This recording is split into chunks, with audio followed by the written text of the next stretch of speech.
गीता ये कहती है निष्काम योग के बारे में।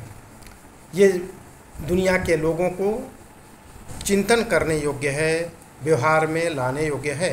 भगवान कृष्ण अर्जुन से बोलते हैं निष्काम योग के बारे में। निष्काम योग क्या है?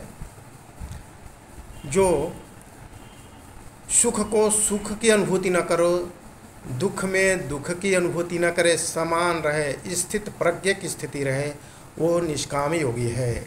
अगर हमारे जीवन में कोई सुख मिले, हमें पता ही न चले कि कोई सुख मिला, जब पता ही नहीं, अनुभव ही न हो, तो हमें अनुभूति ही नहीं होगी।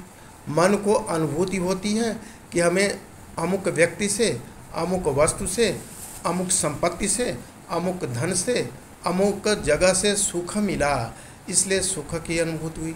हमें अनुभूति ही न हो, वो निष्काम योगी है।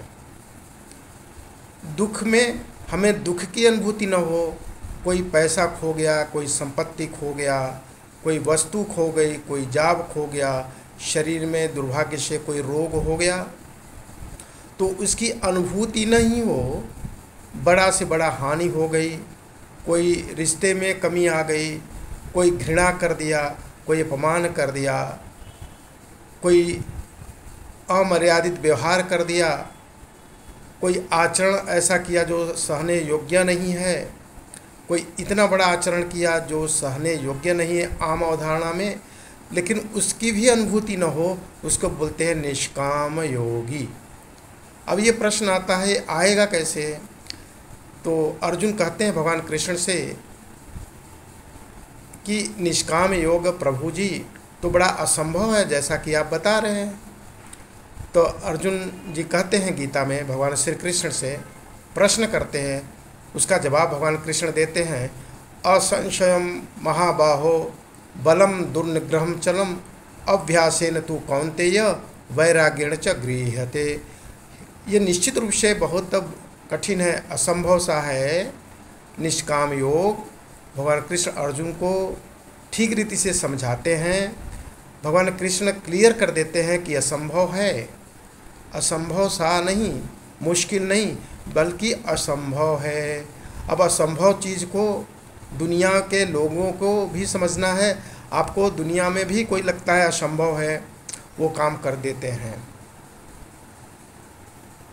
अब ये कैसे आएगा? भगवान कृष्ण अगले पंक्ति में बोलते हैं अर्जुन को, चिंता मत करिए, ऐसे आएगा, अभ्यासेन तु कौन्तेय वैराग्येण च गृह्यते। हे अर्जुन, अभ्यास और वैराग्य से ये प्राप्त होने वाला है। दुनिया में भी कोई सफल वस्तु प्राप्त करना चाहते, असंभव कोई भी, मान लीजिए आप विश्व स्तर के मोटिवेशनल स्पीकर होना चाहते हैं, गीता पर प्रवचन देना चाहते हैं, माँ भारती कथा कहना चाहते हैं, या आप ऐसा कुछ स्पीकर होना चाहते हैं कि रोग ही न हो, स्वस्थ लोग कैसे रहें, जैसे स्वर्गीय राजीव दीक्षित जी बहुत बड़ा काम किया है उन्होंने हेल्थ पे, कि रोगी ही न हो। बहुत महान पुरुष थे, उन्होंने हेल्थ पे बहुत बड़ा काम किया, स्वदेशिया पे, देश के गौरव के लिए स्वर्गीय राजीव दीक्षित जी से कौन अछूता है। महापुरुष हमारे बीच नहीं है, लेकिन उनकी यादों में ये दिखता है कि असंभव को भी संभव बना देते हैं। तो निष्काम योग में आए चलें तो इसका अभ्यास करना पड़े। जब सुख आए अभ्यास करिए कि हमें सुख नहीं होगा, अनुभूति ही न करिए। दुख आए, जैसे कोई गिलास टूट गया, अनुभूति ही न करिए तो ठीक हो जाएगा। कोई आपको 100 रुपया लाभ हो गया, अनुभूति न करिए, लाभ हो गया। धीरे धीरे अभ्यास से सब कुछ प्राप्त हो जाता है। वैसे ही अब वैराग्येण च गृह्यते, वैराग्य क्या है? माया से, मोह से, अहंकार से, लोभ से, अपमान से, सुख से, ये धीरे धीरे इनसे वैराग्य ले लीजिए। वैराग्य का मतलब संन्यास ग्रहण नहीं, वैराग्य मतलब ऐसे भावनाओं से वैराग्य लीजिए जो आपके सुख और दुख में आड़े आते हों। उस वैराग्य रूपी भावनाओं से अपने को मुक्त करिए तो आप निष्काम योगी हो जाएंगे। तो आए चले मित्र, निष्काम योगी के बारे में चिंतन करें। और जब ऐसे होंगे तो स्वस्थ जीवन कैसा होगा? स्वास्थ्य का प्रभाव सुख में सुखी होने से होता है, दुख में दुखी होने से होता है। दोनों स्थिति में स्वास्थ्य प्रभावित होता है, मन प्रभावित होता है। और मैं घटना बताऊं, एक हमारे गांव की बात है। उनके लड़के गए थे डिग्री कॉलेज की मान्यता लेने, पूर्वांचल विश्वविद्यालय प्रयास करने गए, और अपने बाप जी को फ़ोन पे कहे, पापा अरे मेरे को तो मान्यता मिल गई। इतना सुनना था कि उनके पिताजी को हार्ट अटैक आ गया और फ़ोन वहीं गिर गया।